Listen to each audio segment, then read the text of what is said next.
It's funny no one's checked the file yet in decades. Probably because I forgot about it. They forgot about it. Oh yeah, I should answer her before I... Even though they had the text copy in the file itself.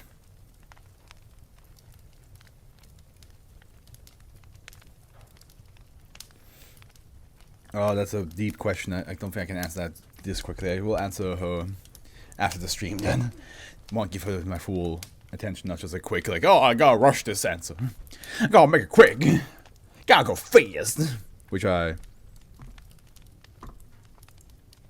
Of course, now you don't work. So that one works. That one works. Damn, son, where'd you find this? That one works. But not the gotta go fast one. Shame. Shame. Not... that one doesn't work either. That's...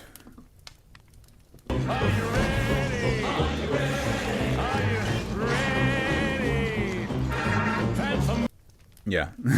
Okay, those work. But, yeah. Oh well. The other ones don't. The Ghost of Venus. The Ghost of Venus. Euclid. Cases of SCP-1694 and the associated entities currently inhabit the atmosphere and surface of the planet Venus, and therefore full-scale containment is impossible at present. In order to prevent, or at least hinder, the advancement and evolution of the SCP-1694 anomaly, no mechanical or electronic material is to be deployed into the atmosphere or under the surface of the planet Venus. SCP-1694 harbors extreme aggression towards all organic matter, living or otherwise. Deployment of organic matter is similarly prohibited.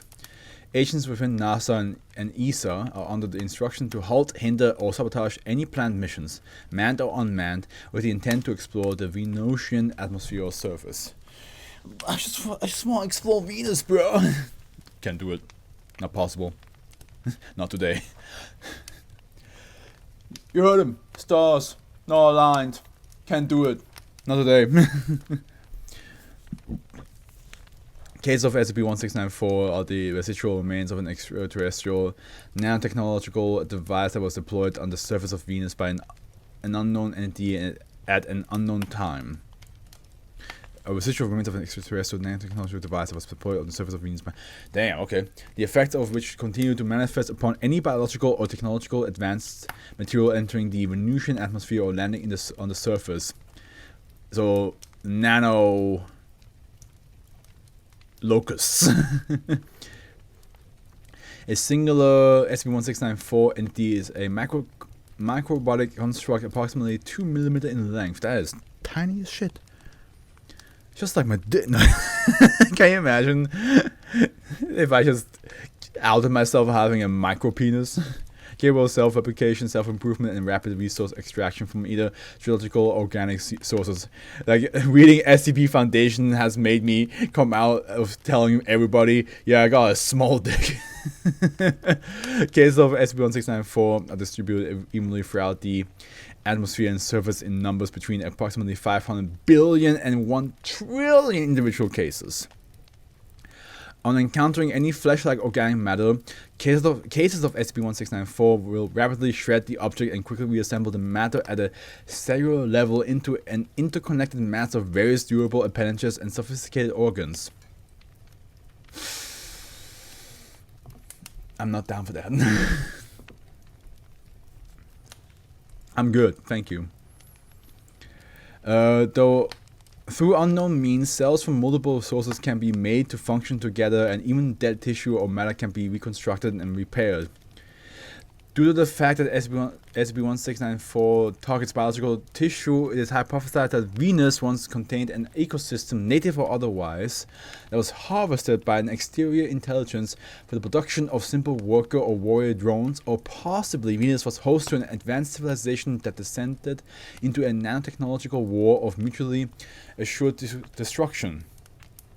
Due to the aggressive resource extraction of SCP-1694, no traces of civilization or life would now remain.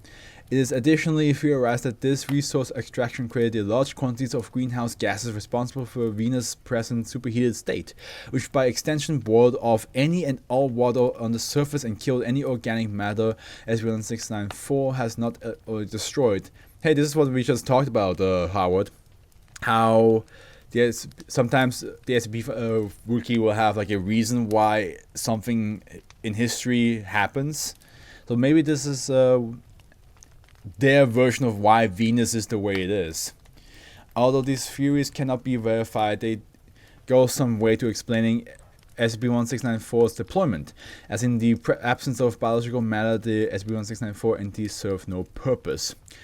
Due to the lack of technological construction for the inhabitation of entities created by SCP-1694, SCP-1694 has proceeded to cannibalize and enhance man-made exploration probes with biological appendages, most notably the Soviet Venera-class probes.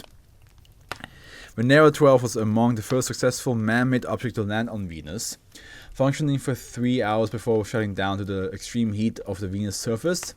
The success led to the deployment of 5 further Venera series probes. However, in 1984, the Soviet controllers were alarmed to receive radio signals emanating from Venera 12, henceforth -A, which was now inexplicably fully functional.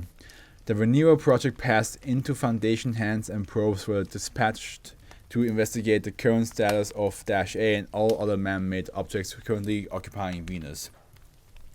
Yeah, at this point, like 90% of history in the SCP universe is anomalous. There's like 5 SCPs about the assassination of Kennedy. Yeah, I still love the SCP, which has come out on my channel a while ago now. Where it's called Normalcy. And it's just a portal to our world where SCPs don't exist. And I love that we are an SCP. Our world is an SCP in their world, basically. And I also love that like a couple people from the SCP Foundation that came to our world decided to stay in our world because they're just sick and tired of SCPs. They're like, yeah, no, we just don't want to deal with this anymore. Due to the lack of technological construction for the inhabitation of entities created by SCP-1694, SCP-1694 has proceeded to... Oh, I already read that. The Venera project passed... Okay. Document A1694 essay on the SCP-1694 exploration mission by Dr. Craze. Yeah, that one's trippy. Okay, here we go. The Foundation Space program was very much in its infancy when -A anomaly was first identified, or SCP-1694 as it was then known, since we naturally assumed it would be a standalone entity. The mission would jointly serve to investigate the anomaly as well as testing the limits of our new technology. Researchers devised a scattershot approach to investigating the status of the 8 man-made probes occupying the surface, with 10 relatively simple Foundation probes that were to be deployed on the surface, each with a 500-mile scan radius. Search efforts would be directed via an orbiting satellite. Launch from the Antarctic Space Center presented difficulties but occurred without fault. -A was quickly identified as its constant radio messages provide a source to home in on. Probe Delta unfortunately crash landed, but Probe Beta was redirected to study the anomaly.